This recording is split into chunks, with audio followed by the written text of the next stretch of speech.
Gue tuh tidak merencanakan untuk menjadi stand up komedian. Yang ada di depan mata itu yang gue kerjakan. Ketika gue dipecat dari Rolling Stone terus jadi stand up komedian, ya udahlah, jalanin ini aja lah. Kan mimpi atau rencana dalam hidup gimana lah?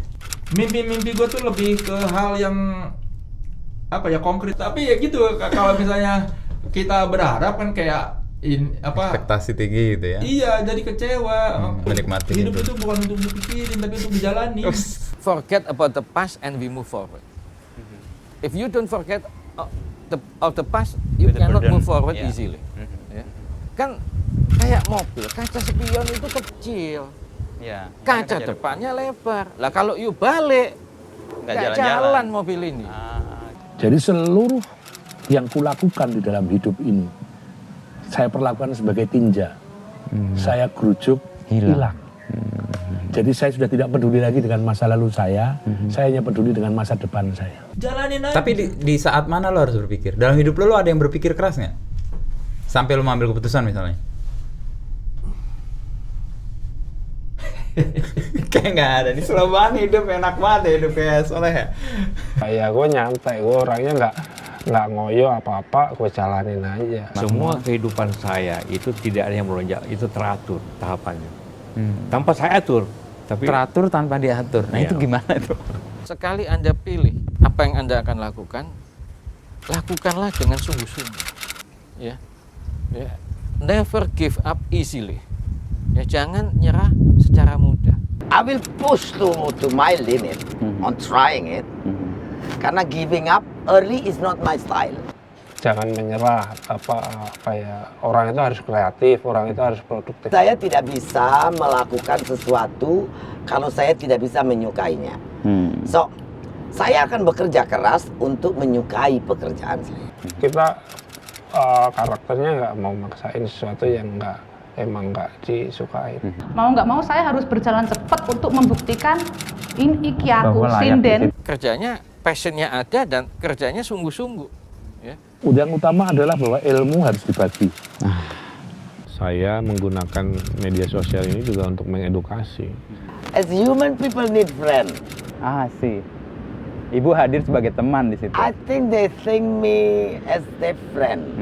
Aku hanya mau berbagi, menasihati orang-orang yang mempercayai aku. Kalau lu, salah satu anak aku tidak percaya sama omonganku, ya enggak apa-apa. Biarlah orang lain yang memetik kemanfaatan dari aku. Sudut pandang itu tentu aku butuhkan untuk membantuku tumbuh sebagai seorang kreator yang lebih peka, seorang kreator yang lebih yang lebih punya empati gitu, yang lebih meningkat supaya intelektualku juga berkembang. We improve one small thing every week. jadi orang berunding itu harus satu sama lain dalam posisi yang sama, Betul. dan saling menghormati. Kalau kita salah mengaku salah, orang tidak akan kehilangan kepercayaan. Respect akan tetap didapat. Ya, Trust itu. daripada you make another lie to cover your stupidity at the beginning. Traceability menjadi kata kunci dan itu menjadi perayaan bersama gitu ya. Aku banyak belajar banget bagaimana giving trust, bagaimana terima kritik, bagaimana membuat ruang, nggak selalu harus pakai kacamata kudaku gitu. Dan turns out itu berhasil. Jadi Akan lahir generasi baru, generasi Z ini dan Alpha ini yang mungkin lebih baik dari kita kan. Generasi yang nyari akar gitu ya. Root itu jadi penting dan menurut saya itu peluang kita. Generasi yang mencari akar, generasi yang peduli dengan empowering lokal gitu ya. Betul. Main teater boneka, it's not about you. It's about You are selfless. Kita tuh, aku dan teman-teman di Peppermoon merasa kami belajar untuk menanggalkan diri. Saya tidak creating myself. I'm created by God and I enjoy it the way I am. So Yang perlu kita injek sekarang ini sebenarnya kan percaya diri. Pemimpin itu yang harus dibangun adalah membuat level of confidence. Organisasi yang dipimpin, orang-orang yang dipimpin itu punya level of confidence sekurangnya menyerupai yang pemimpin itu level punya level of confidence yang cukup. Leadership part yang paling important, so you have to be able to coach your people.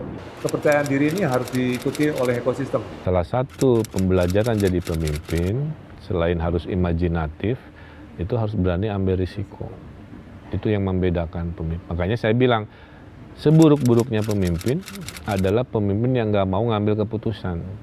Guts tuh kesadaran dan kesadaran terhadap kapasitas kita menerima resiko dari kalau misalnya kita ambil keputusan A gitu.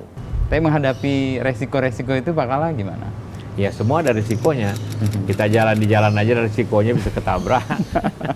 Jadi to be a perfect person itu luar biasa berat. You're not a creature that created by God to be perfectly. Yes, clear. Ya. Menurut saya, hidup saya tidak sia-sia karena banyak risiko-risiko imajinasi saya laksanakan. Nah itulah yang penting untuk menjaga pemerintahan. Kita kok pemimpinnya harus konsekuen, memelihara konsistensi dan memelihara apa yang kita bicarakan kita lakukan. Akan jadi nggak menarik kalau misalnya kita berusaha responsif setiap hari seperti apa, tapi kita ngerti ini sebenarnya mau kemana sih gitu. Ya akhirnya jadi rubuh-rubuh gedang, jadi mengalir ono apa ya di kabeh di meloni gitu. Padahal nggak begitu harusnya. Padahal nggak begitu. Hanya ikan mati yang ikut arus katanya. Sama sampah katanya. Yang sekarang kalau anak-anak itu lomba gambar, gambarnya sama, gradasinya warnanya sama, ketebak tuh yang masuk sanggar. Kok nggak ada bedanya ya sama dulu gitu? Apakah memang seni itu hanya untuk imitasi? Apakah seni itu hanya untuk meniru gitu? Harusnya kan nggak, seni itu untuk ekspresi gitu. Harusnya tetap ada ruang untuk itu. Gue percaya sih, kayak misalnya setiap seniman tuh punya pembeda. Gue ngerasain gitu, setiap garis seniman, misalnya orang nih disuruh buat Mona Lisa 1, 2, 3, 4, 5 suruh mirip, pasti garisnya beda. Bikin sesuatu harus terantisipasi dan datanya memang konkret. Jadi data tuh nggak selalu sekedar sesuatu angka, yang gitu ya. angka atau sifatnya pendekatannya research. Tapi aku selalu juga ngerasa bahwa misalnya aku ngobrol sama Mas Inu, bahkan ketika kita lagi ngobrol, ngopi, tapi aku dapat sebuah insight gitu, I think that's data gitu. Maksudnya itu data yang aku kelola. A, B, timing, right time, right places. Dar, kelar. Praktek-praktek kearsipan itu satu energi. Kelemahan orang Indonesia itu nggak suka sejarah, tidak pernah mencatat hal-hal kecil. Kita harus menghargai heritage segala macam. Arsip itu bukan sesuatu yang mati dan pasif, tapi arsip itu bisa kita ubah menjadi energi kalau kita bisa secara jitu memaknai arsip-arsip itu. Jadi datang ke sana bukan hanya karena kita mau bikin tesis skripsi, tapi saya menemukan semangat, saya menemukan gairah. Kita lebih indah dibandingin negara-negara lain gitu. Di kotak yang nggak terlalu besar itu, kayak mensyukuri apa yang terdekat gitu. Dan inilah kemunculan lokalitas yang menurut saya menambah momentum itu. Karena negara-negara maju di Eropa, Korea, Cina itu sangat membutuhkan mokaf dari Indonesia. Nah, ini bagi saya lihat satu peluang ekonomi. Harusnya kita berubah, gitu. Jangan menggila-gilai Madison Avenue tadi, jangan menggila-gilai Starbucks, McD, segala macam. Udah lewat gitu, udah lewat, zamannya udah lewat. Gitu. Kita kan hidup ini kan berdampingan dengan alam semesta. Maksudnya percaya nggak percaya ya kalau misalnya yang baik ya kita ini aja lah, supaya siapa tahu kita bisa dapat aura baik dari alam toh, entah itu dari angin, entah dari air, entah dari batu, entah dari apapun itu, saya yakin mereka bisa ngomong gitu. Bukan hanya menyadarkan kekayaan, menyadarkan bahwa kita mengabaikan banyak hal. Laut is almost all in it is sustainable. It's renewable. Millennials itu mindset ya. Millennials ya artinya ya energi terbarukan. Pro terhadap lingkungan, sustainability. Saya percaya nature has its life, has its will. Kita manusia berusaha bending it, squeeze it, and tapi natural nggak bisa. Changing it, you know. One day, bam, slump. Alam itu nggak akan pernah mati. Manusia yang akan mati gitu. Alam punya siklusnya sendiri gitu. Makanya ada teori nebang satu pohon sama dengan membunuh 3 manusia gitu. Ya, persis. Ya karena besok belum tentu kita hidup kan. Persis. Didikan orang tua tuh nggak ada yang salah. Apapun prasangka kita waktu itu. Ya. Yang tua selalu akan bilang yang muda itu bodoh. Yang muda selalu akan bilang yang tua itu kolot. Ya. Yang tidak berumur, yang tua dan yang muda itu mati. Anak lama bisa memberikan informasi untuk anak baru bisa menyebarkan informasi untuk yang belum tahu sebenarnya. Oke. Kayak gitu, lebih ke situ. Jadi ya sebenarnya di sini sama-sama yang buruk, yang baik tuh sama-sama akan mendapatkan benefit yang sama. Jadi kita harus saling memberi panggung. Kita harus koeksis lah ya, co-design segala macam. Satu penemuan itu akan sangat sukses kalau generasi yang lebih muda itu mendukung. Dan belajar dari orang tua lainnya yang terkadang menjadikan anak itu sebagai keranjang sampah ambisi orang tua yang tidak terwujudkan. Itu bahaya benar memang untuk jadi anak itu menjadi kehilangan kemandirian, kehilangan hak hidup untuk menentukan masa depannya. Karena orang itu bisa menjadi tua, ya semua orang menjadi tua kalau masih hidup, tapi menjadi bijaksana itu is a choice. Jadi saya tidak pernah menganjurkan anak saya itu jadi agamis misalnya, enggak. Bahkan lu tidak beragama pun saya menyokong. Ekstrim itu harus dikalibrasi ulang. Kata ekstrim itu harus dikalibrasi ulang bahwa yang ekstrim atau ekstremis itu nggak hanya berkaitan atau bisa dikaitkan dengan orang yang misalnya konservatif. Pengkotakan itu menurut saya berbahaya. Aku harus bikin gerakan tanpa ngomong. Bahasa aku harus seperti itu. Saya selalu percaya bahwa kalau mau kerja itu ya kerja aja. Nanti hasilnya itu yang akan menjadi heboh sendiri. Oke. Ya, saya kerjanya nggak perlu heboh. Saya berorientasi pada hasil. Saya nggak bisa ngomongin politik hanya sekadar proses. Ya. Makanya saya senang hal yang terlihat.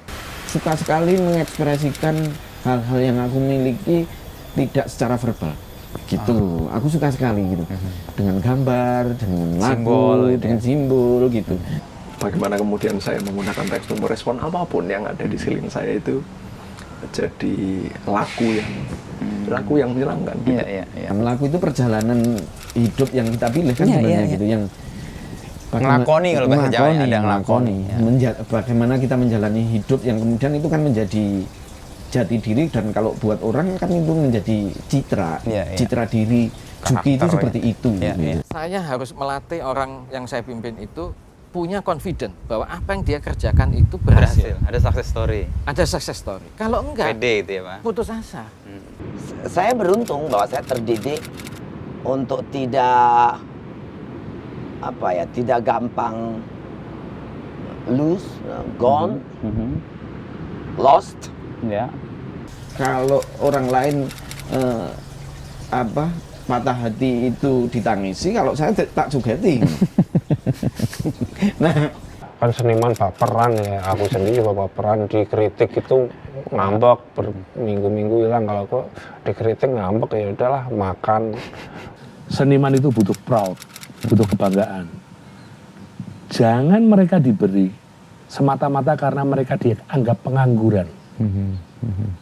Mereka akan lebih bangga kalau misalnya mereka nulis puisi lalu puisinya dibeli oleh negara. Semakin kami dianggap sepele, kami semakin senang di satu titik karena kami punya keleluasaan dan ada kesempatan untuk kemudian ingin membuktikan atau ingin menunjukkan, yang nggak perlu membuktikan lah, tapi menunjukkan gitu. Tapi bahwa saya selalu memastikan pada diri saya bahwa kerja seni rupa ini kemudian membuat saya fulfill gitu, terpenuhi gitu ya. Itu yang selalu saya pastikan terus setiap saat gitu ya. Selain lu berkarya, lu juga kan mengeluarkan duit nih. Lu juga harus bisa ngejual karya lu juga. Jadi duit lu juga berguna untuk karya, dan karya lu juga bisa berguna untuk kehidupan lu gitu. Pasar tidak ada, saya akan menciptakan pasarku sendiri gitu. Penting untuk selalu punya sikap seperti itu, dan hampir semua yang saya lakukan saya selalu berpikir seperti itu. Saya nggak mau tergantung sama apapun yang ada terjadi di mainstream gitu. Nikmat bukan dalam arti kemakmuran ya, tapi kita enjoy Seize the perubahannya. moment itu ya. Iya, enjoy the moment perubahannya. Apalagi ini ke lokalitas segala macam. Kenapa band grup musik gampang bubar? Karena tujuannya adalah terkenal dan duit. Oke. Tujuannya untuk bahwa Ngelakoni itu. Bahwa aku ki musisi nek ra main musik uripku kurang. Ngono kuwi lho. Itu petani kayak gitu. Petani kayak gitu. Oke. Ketika nge-rap ya aku ora mikir iki tidak duit apa bakal ora. nanti aja pokoknya piye carane awake nglakoni nyaman dan pasti segala hal baik atau buruk akan datang juga gitu. Baik dan buruk pasti akan datang. Nggak mungkin baik semua.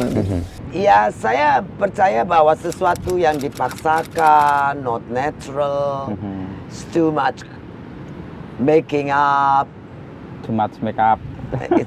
It's gonna be stopping some ways. Mau sebagus apapun tampilan luarnya, kalau prosesnya di belakang nggak beres, itu orang tuh pasti tetap akan tahu kok gitu loh. Sebenarnya yang dibutuhkan tuh ekspresi, bikin apa-apa itu ekspresi, maksudnya kejujuran kita nuangin itu. Apakah hidup cuma cukup dengan kenyang dan apa ya, dan keren gitu.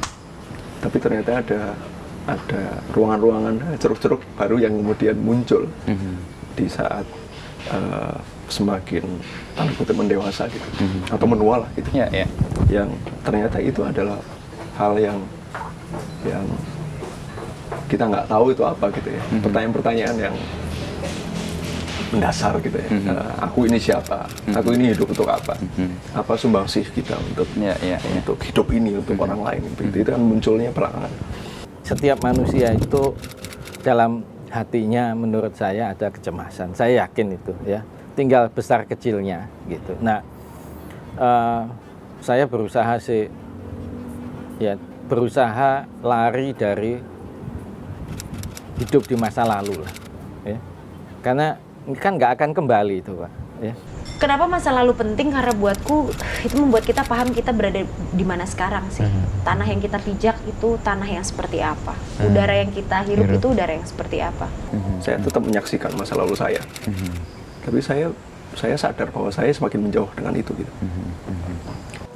Jadi yang masa lalu adalah bekal. Nah ini ke depan keinginan saya cuma ingin berbagi. Saya sudah tidak ingin mengejar karir. Karir udah tanggap selesai. Nggak penting kita ini punya berapa atau punya apa. Loh, yang penting itu kita bisa ngasih orang lain itu berkontribusi itu apa. Yo, wes lah, saya percaya kalau Tuhan masih memberi kehidupan saya yo untuk ngasih makan orang-orang di sekitar pasti akan selamat. Targetku 2021 keluar dari sini semuanya hidup. Itu aja. Karena itu ya, pijakan. Udah terlalu, aku nggak pengen firmongering ya. Tapi kalau infected rate udah 30%, it's not good at all. Mau dari pendekatan apapun. Vaksinasi ini mudah-mudahan akan membantu menyelesaikan sebagian besar daripada masalah pandemi. Ya, sebagian besar. Kita sangat tergantung kepada bagaimana cepatnya vaksinasi. Karena upaya lain sudah rakyat itu sudah jenuh. Rakyat itu mengingat apa yang dia lihat.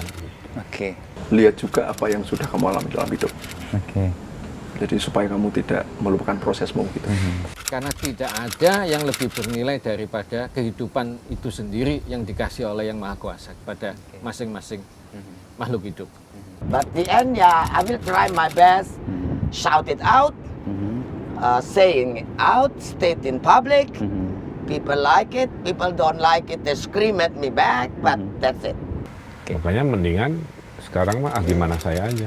Selama tidak melanggar dari sisi etika, syariat, dan hasilnya bermanfaat untuk rakyat, bahwa saya akan banyak terlibat, dan itu diharuskan, saya ambil keputusan itu.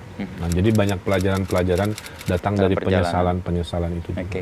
Iya, semua yang kita perjuangkan, semua yang kita impikan itu belum tentu menjadi nyata gitu. Impian-impian itu tidak semuanya akan menjadi nyata. Jadi ya penting untuk merayakan kekecewaan gitu. Jadi solusinya mengembalikan harmoninya. Kalau kesenangan terus-terus juga kayaknya bisa bosan. Persis, Bu. Dan saya orang pembosan, so I think challenge in life juga sangat bagus. Itu pula saya waktu ditawarin jadi menteri mau, saya pikir it's a new challenge. Hidup itu tidak mungkin siang terus nggak ada malam. Orang juga nggak kuat hidup siang terus nggak ada malam. Ya wes itu, ya harus dijalani.